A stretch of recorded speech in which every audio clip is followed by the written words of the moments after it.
Today we're working on my son's F350. This is a 97, I think. He's had this truck for, God, I don't know how many years. Probably 10 plus anyways, I think. 10, 11 years. But the problem was the steering wheel was real loose. You can grab a hold of it, it would move left and right and up and down. And a lot of this, I think, is because, you know, there's this right here is like, you know, middle of my leg, right? It sits up pretty high, so people grab a hold of the steering wheel to get in because there's no grab handle. So what happened was the bearings in this tilt assembly went bad. This is the aluminum housing that comes on here, and it goes like this. Goes in here, and there's two pivots, one here and one here, and there's a spring that holds it.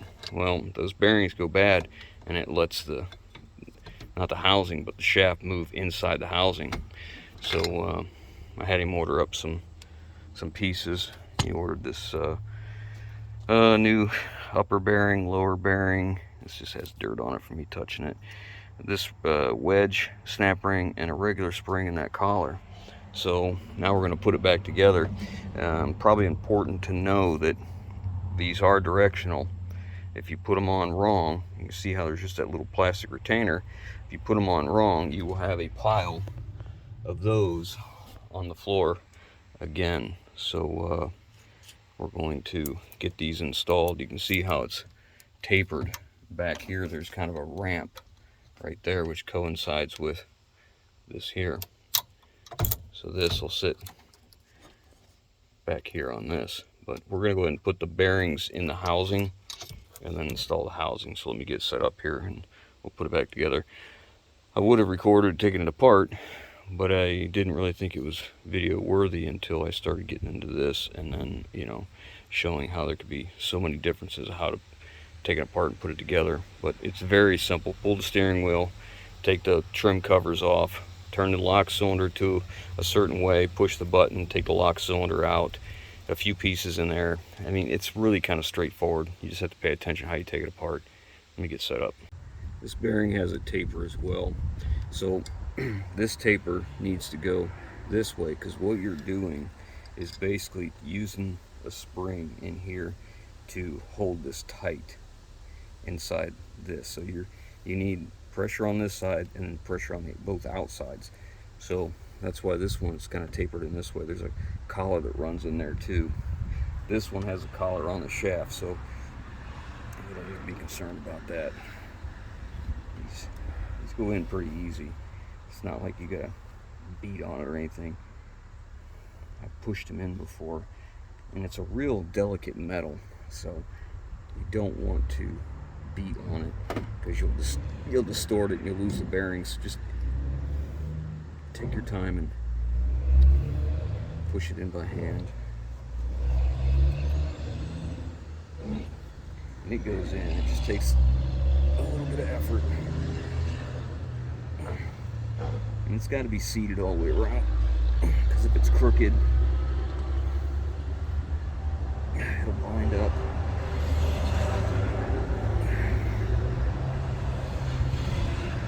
See, and then check in here at the bottom, make sure it's even all the way around.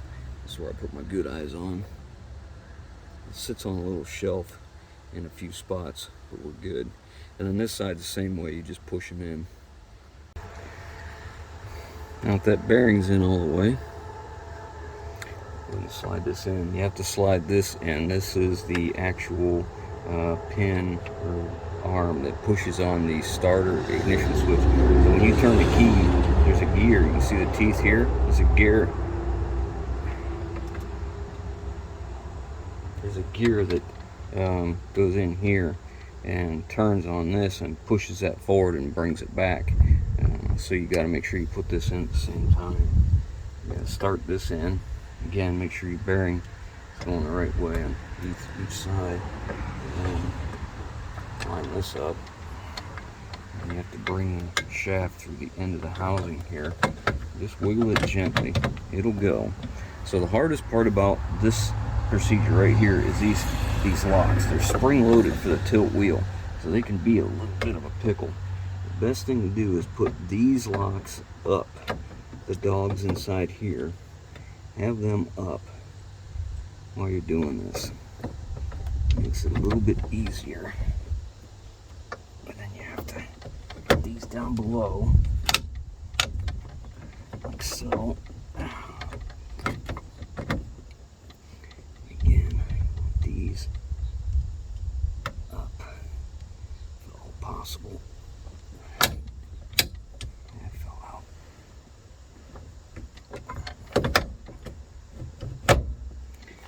So we're partially in. So I like to get these locks handled first. You can see that arm right here. There's two of them. So I like to get them set to where this is all the way at the bottom at the farthest lock, and then use that to my advantage and push up. It takes a little bit of doing, because you got to work these locks left to right like this. There we go.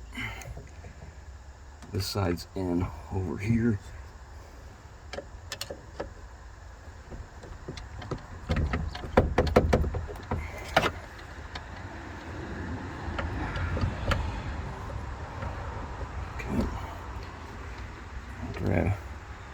These are a Torx bolt. I don't put thread locker in them because they're going into an insert inside this aluminum.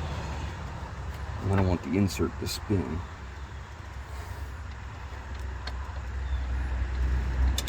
Both are lined up. Both pins started.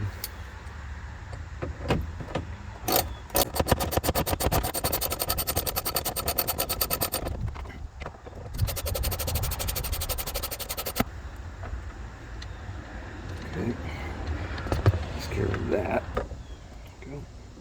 Okay, now I have to remember I was waiting on parts for this, so it's been a day or two. Take this off because we don't need this now.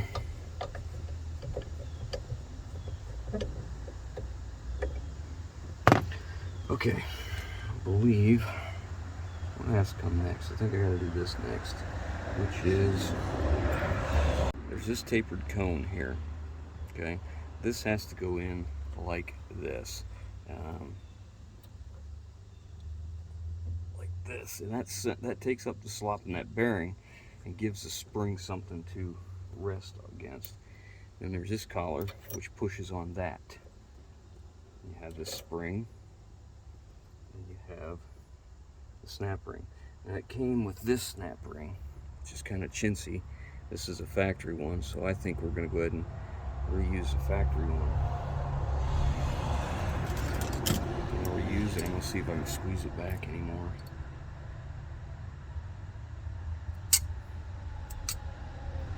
I don't like how this goes. The way this came apart was it was just like this. I didn't care for that at all.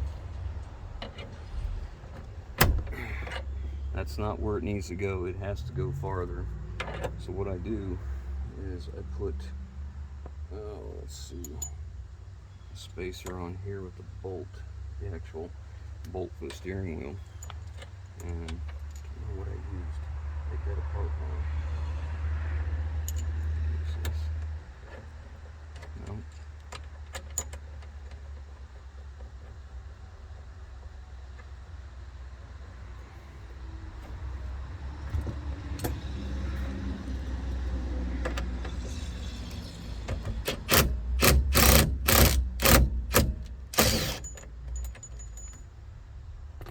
This is nothing more, just a piece of pipe that I found.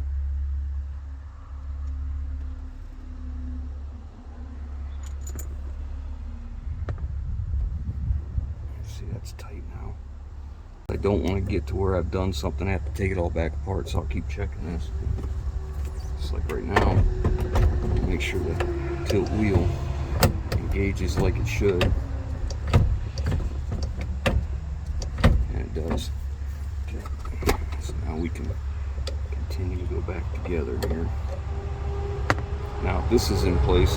Next thing I want to do is the ignition switch. So next we have to get this gear to go back in here. And this gear, if you notice, has a slot like this. It coincides with the ignition switch. The ignition switch has that little tip up in the top like that. This can only go in and come out in one spot like this. So you have to have this gear orientated right in here so that you know where to put this so that it will crank correctly. Typically, it's just like so. You can use this as to figure it out. This detent ball right here is right here, and then that is coincides with this, because it can only go one way. It has to be straight up and down with this, so it has to be right here. So we need this little point to go. I used a screwdriver to do this, it's easier. So we need this to go just like this on top of that rack in there, and then line up properly, just like so. I'm off a tooth. Nope, that looks right. So next is this gear washer. It goes in kind of like this, and this ear locks it, so you have to come in this way, so it's pretty tight in there.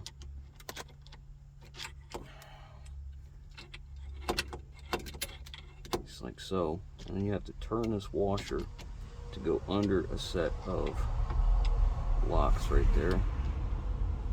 Get it lined up,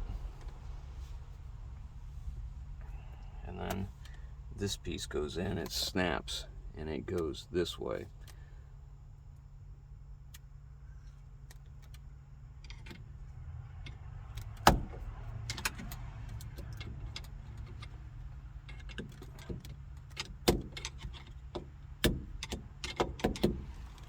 Now, if that is correct, you should be able to take the key, put it in,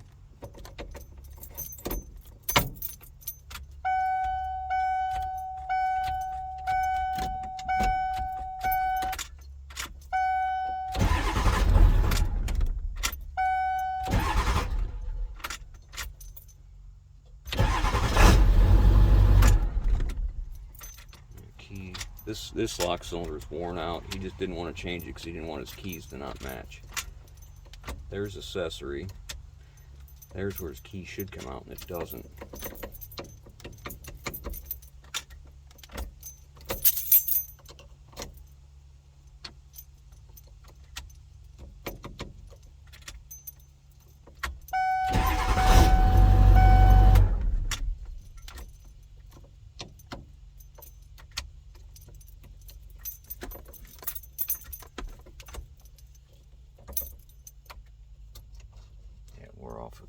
We're off just a little by the detents.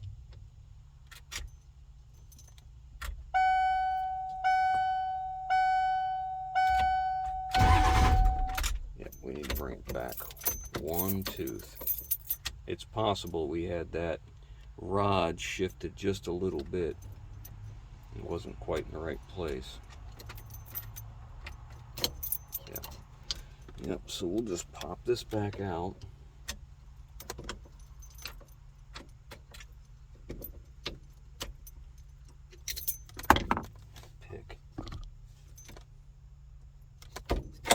Take that out, and then we'll take this back out. This is one of these picks is nice.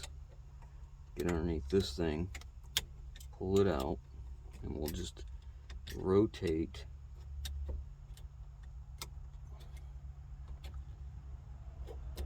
actually pull this out.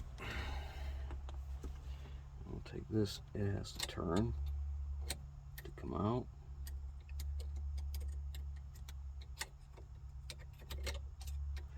Has to turn like 90 degrees. Okay. Now the gear has to come out. I usually didn't put that gear on a screwdriver. Alright, so what we're going to do here is we're going to move this rod to see where we're at. See, that should only come out in the on position. That's what we should hear right there.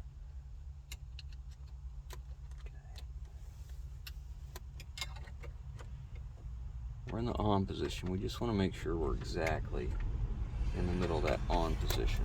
I think we are. Take that, we got our index. Let's go this way, we want to be right between those two.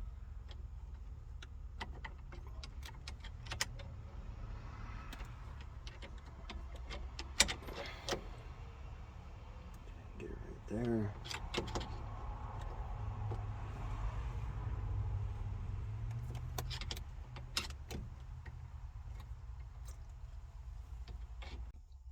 Had that backwards. It's got to go this way. Wasn't paying attention. Okay, they went right into the gears. So now we'll put this lock plate in.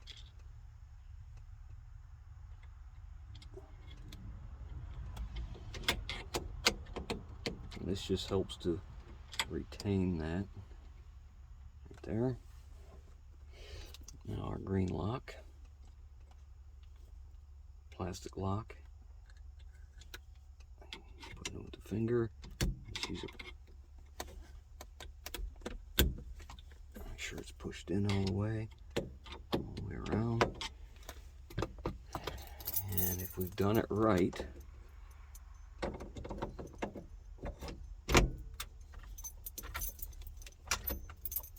off. Let's see, detent, off, run. There's run, there's off, there's accessory, there's where the key should come out. Okay, so this part's done. Now if that's handled, this has to come back out because we have other assembly to do. Ran out of memory. So now that that's done and it's locked into place, we can turn this to the on position. Right there. Push this in, and that can come back out. The reason we're taking that back out is we have more stuff to do, or that's just in the way. But we want to make sure we got the cam lock part handled first. So next we're going to do the multi-function switch, it's called.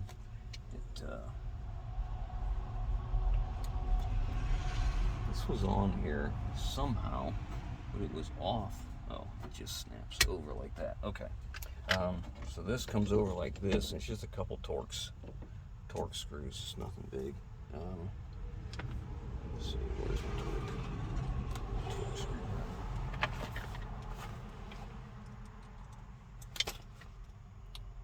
T15. T15.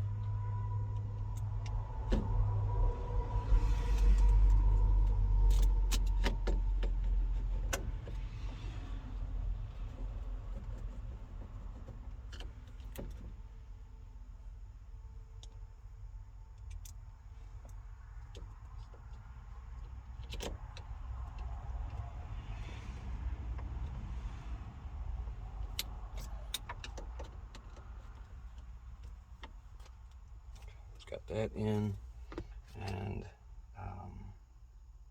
I'm trying to think what I need to do next before I forget parts, because that's always an issue. This is a turn signal canceller, so it's got to go on, and this is our buzzer. This is what gives us, this is the buzzer for the key. He's got it removed because he hates it, but this is where your airbag, or in this case, doesn't have an airbag. You have a horn, and you have cruise control settings in the steering wheel. So they use these contacts on a big wheel with a copper ring on it to get continuity the whole time. It's got a little pin right here, so you gotta be careful of that. It's gotta go down inside there and push in on that pin right in the hole. Get the screw in there. It's torque bit as well.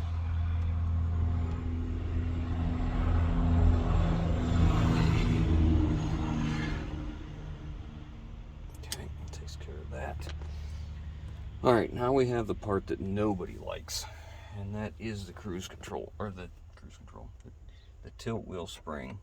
The tilt wheel spring is always a lot of fun. So I have to find what I use. I don't think I brought it. Let's see. You want this tilted up as much as you can, and then this spring has to go in here. And this is what keeps it to where you pull the lock and it, you know, brings the steering wheel up automatically, or you pull the lock and you're pushing against this spring. Well, it goes in here, and you can see, I think you can see how long that spring is compared to the area that it goes in, and it's never easy to get in. Zip ties are our friend. So here it is, all zip tied up, and you just shove it up in place. Makes it a little easier. And then once it's in place, you can start cutting your zip ties. You're gonna have to hold it because you're gonna let a lot of tension out. Probably better if you hold it with a tool of some sort instead of your fingers.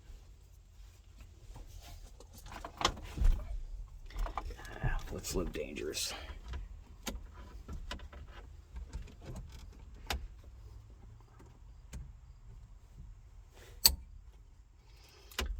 Of course, the fun part is getting your zip ties back out without pulling your spring back out.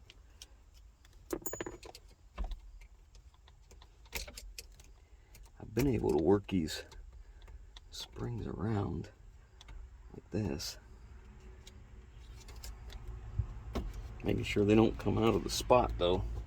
That would be bad. Alright, all the tension's off now. I want to make sure that spring is seated right where it belongs in the bottom.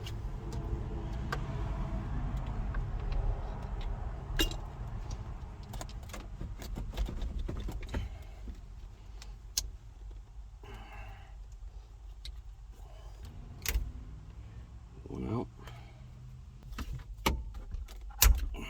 That one out. There's that one. Just got to get this out now.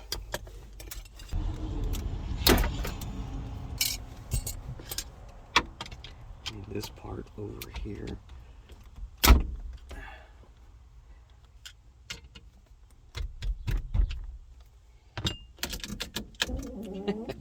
I keep grabbing the wrong one.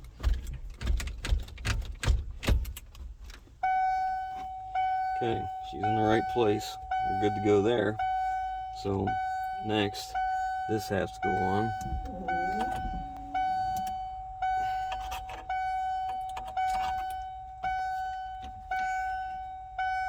It's backwards. This has to go this way. Sits on a pin back here.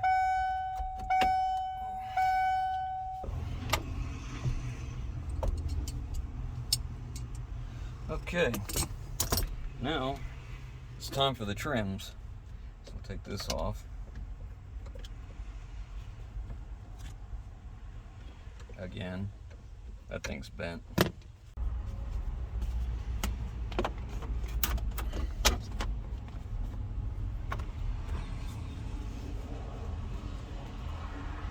Let's see, this has one screw way down in here, and there's a screw. This one he doesn't want hooked up, so it has to go down there. Oh, I missed something. This has to go into this little holder here for this wire. Keeps it up out of the way. Anytime this touches ground, it'll give you that ding ding. You gotta tuck that up in like that. He doesn't want that hooked up. Let's see. This one has to go up through there. That. These get snapped together. I have to run this one in because it's kind of deformed into the plastic.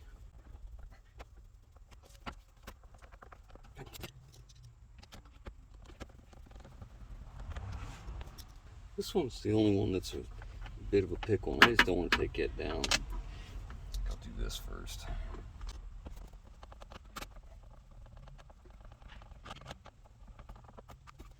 Right back down. This last screw in here.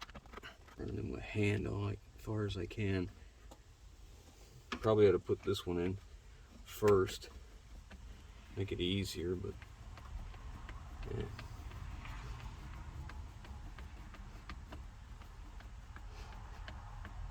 Okay, so lock cylinder in. This is why we took it out, because this ring here wouldn't let the plastic come out. There's accessory, there's off, the key's out. That part's good, so now all we gotta do is put the steering wheel back on and put the bezel in. This has flat spots splined in it right here, so you can't align it improperly. And here's the metal ring I was telling you about, the contact ring for the horn and for the cruise control. They correlate right here. I'll get it right in like that.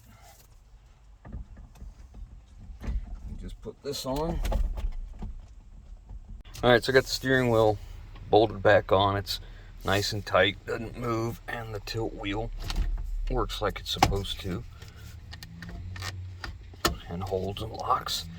So we're gonna go ahead and put this bezel back on. These things are always a problem. My son's is broke, just like most of them, but we're gonna get this on and we're gonna take it for a drive. I'm gonna take a look at something else.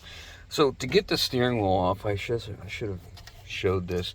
There's no threaded anything, so I used a 2-jaw puller. This is part of it, and I put it underneath here. This is really too long. I should use the other one, but I got it going on something else. There's one there, and you put one under here, and then you can pull it. This one's made by OTC, and it's real easy to change the jaws out. But I didn't want to change jaws because I'm using them for something else right now. But anyways, that's that. It's nice and tight.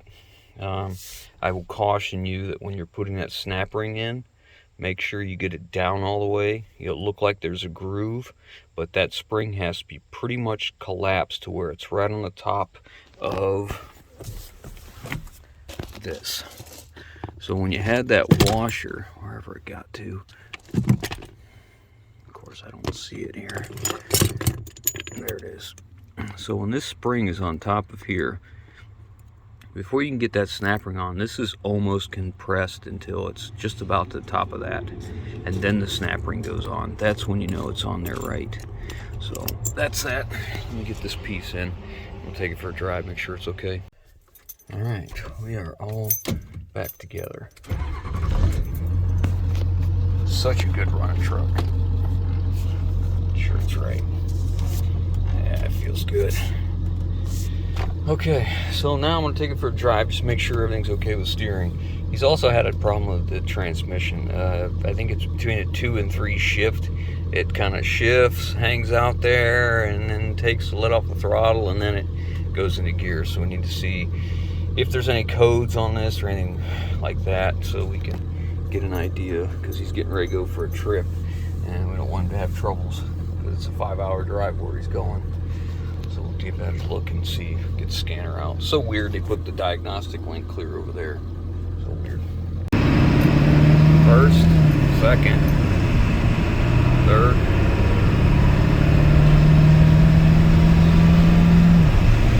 fourth. Of course, today it's going to act just fine, I guess. But it's only done it twice. It's locked up overdrive.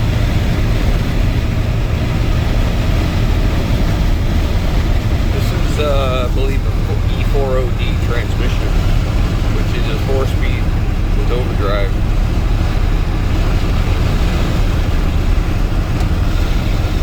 Tires vibrate a little bit. Wanders just a little. We'll stop and let it do a shift again. See what it's like. Just start over. Pull off the side of the road here. There's no traffic. Just let it come back down to first. Gotta come to a complete stop.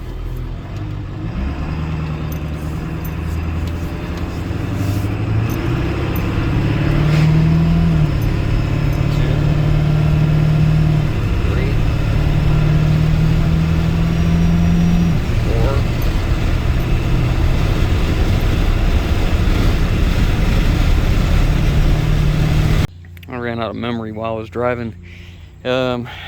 It ran and drove well.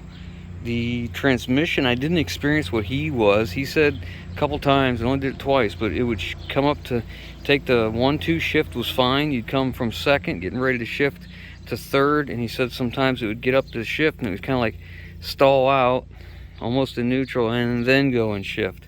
And I never experienced that, but what I did experience was in between the 2-3 shift, if you're in the pedal lighter, or if you're in the pedal heavier, between the 3 and 4 shift, it would come up, it'd lighten the pedal. In second gear, you're getting ready to shift to second gear, yeah, you go second gear right up, it'd shift into second right where you think, and then it would shift into third shortly after that, and then ramp up into third, and then go into fourth, and then shift like it should.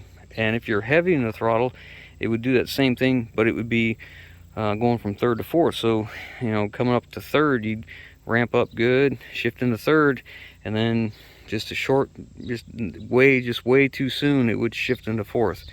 So that's what I did experience. So I came home and topped off the transmission fluid and topped off the oil. I checked codes. There was no codes in it. There was no trouble codes for anything. I mean, it was fine. And I laid underneath it and just looked it all over to make sure there wasn't anything alarming, anything going on that would cause him trouble, because he's getting ready to take this on a 5-hour trip each way. He's going to put his little trailer behind it with a side-by-side, and he's going to Hatfields and McCoys to ride for the weekend. So we don't want him to have any troubles. So I think it looks like, from what I can tell, it looks all right. So I'm going to go ahead and jump in it. We're going to take it to his house, which is about 40 minutes away, and we're going to take it up there so it's already there. He has my 450 now. He left this here, took my truck. So if we take it up there, he can leave right from work and go home instead of having to come here, swap vehicles, and then go back home, which will cost him, you know, a couple hours time. So let's go drop it off, and hope that helps somebody. Yeah, somebody's got to do a steering column issue, and don't be intimidated. It's not that big a deal. It was pretty simple. But anyways, thanks for watching, guys. Catch you on the next one.